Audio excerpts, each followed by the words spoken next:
After Boris Johnson, then who? My name's Mike Cashman. There are more videos like this on the channel. Britannia waives the rules. If you find this interesting, please subscribe. So, after Boris Johnson, then who? For a while, Tory MPs, I suspect, thought they knew the answer to this question. The answer was Rishi Sunak. Its reputation was strong after furlough, for example. Never mind eat out to help out, let's forget about that. He appeared to be financially competent. What's not to like about Dishy Rishi? Well, now we know. And without going too deeply into the question of his tax arrangements, his citizenship, there's this joke going around at the moment, an American, an Indian and a Brit walk into the bar and the barman says, "What are you having, Mr. Sunak?" Without going too deeply into this, his reputation is extremely damaged. Would you actually trust Rishi Sunak to continue, possibly, his discussions with American healthcare companies about which bit of the NHS they'd like? I'd rather trust my grandchildren for a day out with Willy Wonka than trust the NHS to Rishi Sunak. So his brand is damaged. And I think what's been happening with Liz Truss is that the Tories were actually perfectly okay for her to be the also ran alongside Rishi Sunak as a kind of respectable alternative that they don't choose while they're voting for Rishi Sunak. But suddenly, as the field falls away and you're left with thinking, well, Liz Truss, is that it? Various cabinet ministers have had their moments lately. Raab sunning himself on the beach in Greece while Afghanistan situation was getting worse.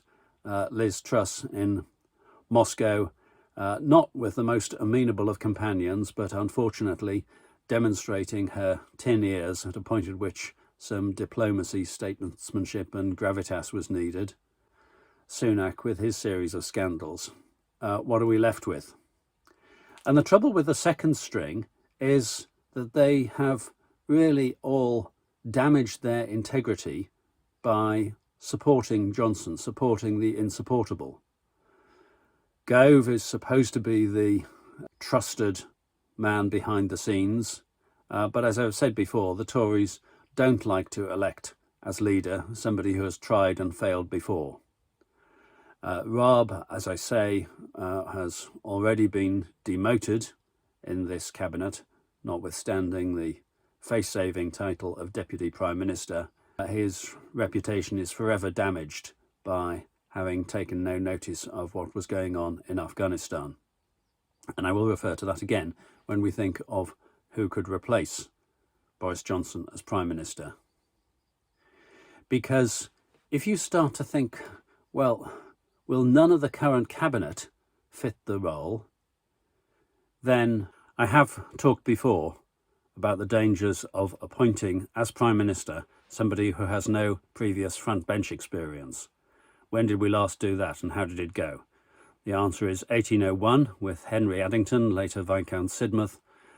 He was Prime Minister for 3 years. It didn't go particularly well. He arranged a fairly disastrous deal with the French.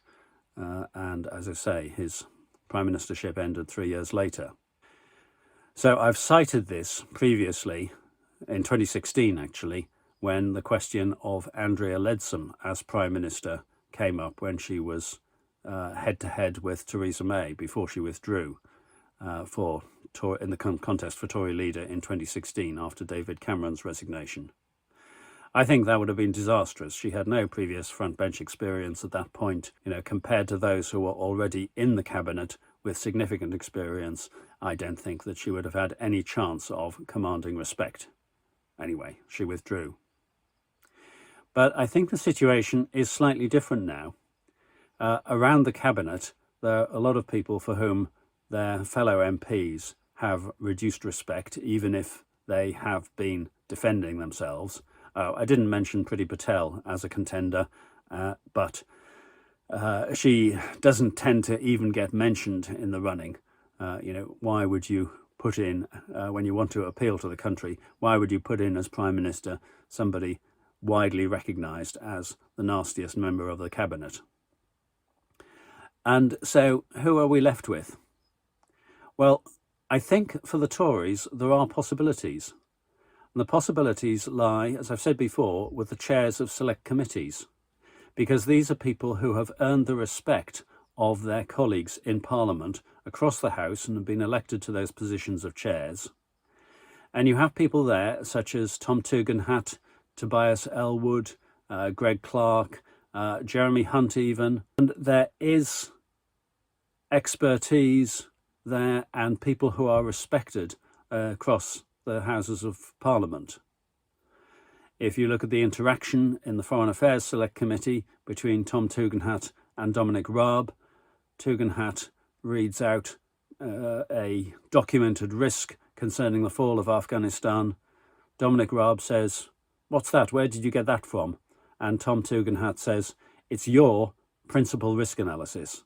So in other words, it's the Foreign Office's list of the major risks affecting the UK, which Tom Tugendhat was aware of, familiar with, and Dominic Raab wasn't, even though it was effectively his own document. So I think you do have people there who have some respect across Parliament, and it is possible to bring into a cabinet people who are in or could be put in the House of Lords. Now, some people will say that that is undemocratic, but it has been the route, for example, by which Richard Harrington has been brought in to at least bring in some improvements in the processing of visas for Ukrainian refugees. And the Tory government is facing something of a crisis at the moment. Finally, why should I bother to, as it were, provide advice to the Tories? Well, I don't necessarily believe that they will take any notice of it, but I am providing a commentary as to how I think they would best deal with the current situation. But actually, I would prefer to see these changes rather than see Johnson and co continue in office. There are those of fairly similar views to me who say leave Johnson and the rest of them in, and then the next general election result will be very damaging for the Tories. And I do see the sense of that argument, but nonetheless, because I have a concern for the future of the UK, I don't want to see Boris Johnson left in charge of it for a day longer than is necessary. That's why I would back any move in which we saw, for example, Tom Tugendhat as the new Prime Minister. I have a separate video where I've suggested things that the new Prime Minister could be saying. And by the way, in terms of the people that I've identified, I'm sure that you can go through their voting records and find instances in which you strongly disagree with the way that they voted. I would find instances in which I strongly disagree with the way that they voted. But here's the question. If you're on the bus with a mad driver, do you jump off the bus because you're fed up with the way it's being driven?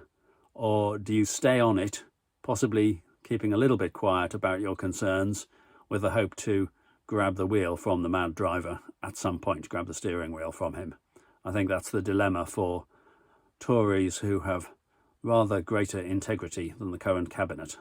That's why I think some of them would be well placed to take over. Those are my views anyway. Feel free to add your own. My name's Mike Cashman.